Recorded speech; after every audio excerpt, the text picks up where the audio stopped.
So this is a little device I built back in the day before some of these companies started building them. Which lets me level up, and I actually just got this level here the other day for my arc because I needed something quick to run a competition with.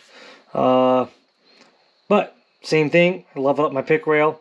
This is leveled to this base, and I found it's a little bit off of the pick rail. Why? Probably just machining and everything like that. This was just a cheap piece of aluminum I cut out. But level this up, I can then get my scope on top of this, get it locked in here nice on my pick rail, make sure everything's level here on the pick, and then take this out and actually right out my window here. You can't see because I'm filming at night. Out this window here, I've got, up in my field, I've got a string line that I hang from one of my fence posts, and it lets me line everything up real nice and neat. And I know that everything inside the scope and everything will be leveled, and that's my easiest way to do it. My special little Kryptek Cerakote tech color. We were just trying out some stuff, trying to get prepared to paint one of my rifles actually. So one day I'll eventually get that done, but that's what I use to level everything. Okay, so we're going to get this thing mounted up. Like probably everyone else in this world, we use Wheeler kit for all our little wrenches and stuff. Just take out my rings, my screws, set those down, and I'm going to have to look back up on the torque specs of these. I think I'm 25 inch-pounds on these guys. I will tell you right now, I run LaRue mounts on basically all my scopes, and the only problem I've ever had with them, funny enough, was on a Vortex Gen 1 5 to 20, and I went to, I think it was 20 inch-pounds, and the scope just wouldn't track, wouldn't hold a zero. Called up Vortex, and they said that we could not be above that 18 inch-pounds. So when you're doing this, do double check the manufacturer torque specs for the optic, not the scope mount, for what they require to torque everything down to, so you don't basically hurt your scope and lose your zeros all the time. So tore that apart, clean this up a little bit. Like I say, I've used this a lot of years. I clean my firearm, but this is something I don't normally get to, just because I don't tend to tear them down this far. This was a rare oddity. So clean this up a little bit.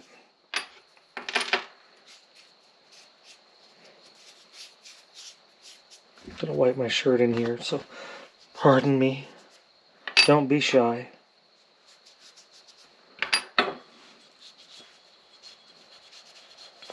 Okay, it's looking pretty good.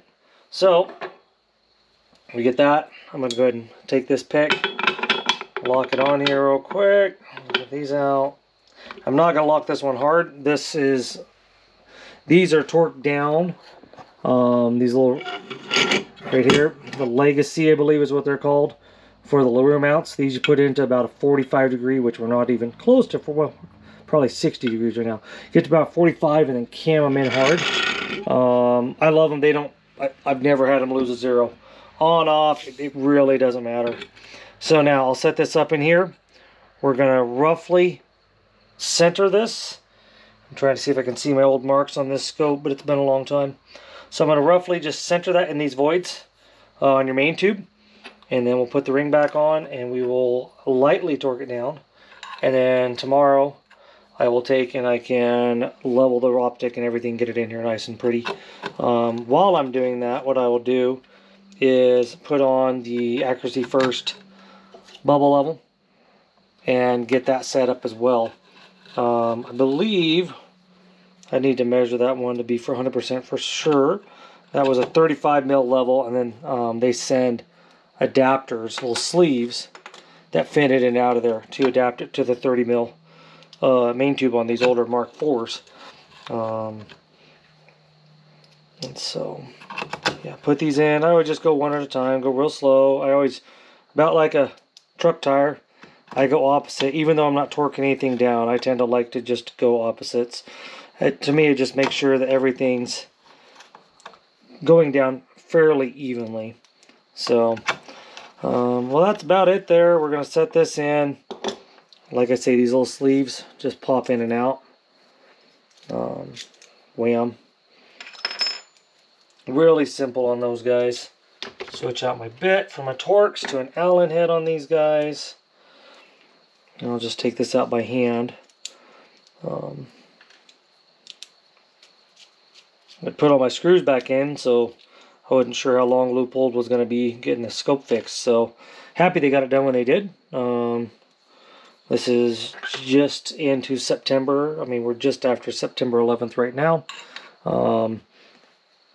It lets me get ready for hunting season here. So put this in. If I remember right, I actually had this mounted on the back end. So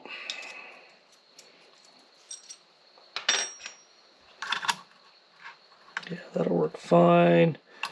Actually, it might have been right in there. Works pretty good too. A little harder to get to my screws though. So yeah, I think we're just going to kick it. Actually, I think it was up front here, funny enough. Did make it kind of hard to get to, but you know what? I like it. Keeps it out. Then I can put my dope card, my data card somewhere else too. I don't remember. Yeah. So we're going to do that. Here, at least I can get in here and get to these screws. That's the only problem I've ever had with these, is getting in here to adjust the screws has been a nightmare. And see, I don't even have that scope even halfway tight in there, which I don't want to right now. So, get the screw.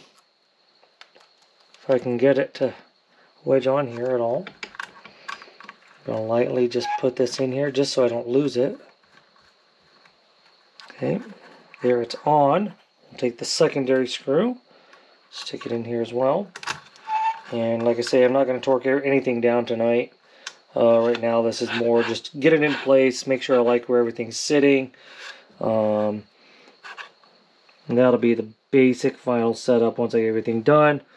Like I say, I'll double check my levels on everything. I used to do a level here on the turret. I've read and I've just noticed even setting scopes up, that can be off. And then the other thing I want to let you know, I do space this off. Anything I have my rings and levels or whatever, I always want it spaced off. To me, you could always put a torque on this and it could torque on this. I'm probably wrong. I'm not an engineer. To me, if you can just leave a gap, I've left about, you know, almost 1/8 of an inch of a gap. Got plenty of room here to play with, but that just gets it out of my way enough that I don't have to worry about it. So, like I say, tomorrow I'll wind up torquing everything down, leveling, and I will, like I say, I will run a